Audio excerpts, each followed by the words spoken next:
शांति। 29 अप्रैल 2021 की साकार मुरली से होमवर्क। आज की मुरली में धारणा की बहुत सारी बातें आई हैं, जैसे कि बाबा ने कहा है पावन बनना है, तो आज की मुरली में पावन बनने की विधि बताई है। याद की यात्रा। याद से ही विकर्म विनाश होते हैं, याद में मजबूत बनना है। आज की मुरली में याद को ही सारा मदार बताया है। दूसरी धारणा की बात है देही अभिमानी बनना है। देही अभिमानी बनने के लिए आज हम दो बातें अटेंशन रखेंगे। सबके लिए शुभ भावना, दूसरा फ्लोलेस डायमंड। मुझे किसी भी बात को फील नहीं करना है।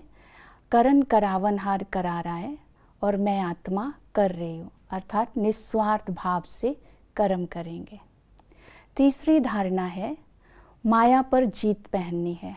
तो इसकी विधि बाबा ने बताया कि माया हमें बेहोश कर देती है, तो बाबा संजीवनी बूटी देते हैं, मन मना भव।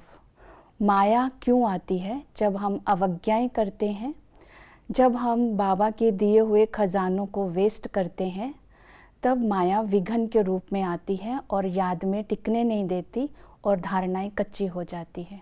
तो इसलिए श्रीमत पर अपने आप को चेक करना है, ईश्वरीय मत पर मैं चल रही हूँ, क्योंकि हमें भविष्य में देवता बनना है। तो ईश्वरीय मत पर अटेंशन देंगे और याद में रहेंगे। नेक्स्ट बाबा ने बताया कि सच्ची कमाई करनी है। ये सच्ची कमाई 21 जन्मों तक साथ चलेगी।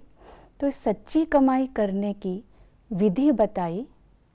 बाबा की याद में रहना है और दूसरों को याद दिलानी है, अर्थात रूहानी यात्रा में रहना है और रूहानी यात्रा करानी है।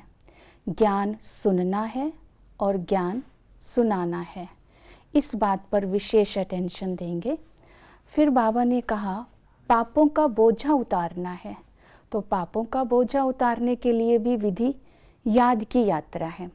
तो वर्तमान समय पापों का बोझा उतारना है, तो अपना ध्यान देना है कि संगम पर मेरा कोई ऐसा संस्कार तो नहीं जिसके कारण सफाई के समय फिर से मैं पाप कर रहा हूँ। तो वो अपने संस्कार पर अटेंशन देंगे, याद और श्रीमत पर अटेंशन देंगे।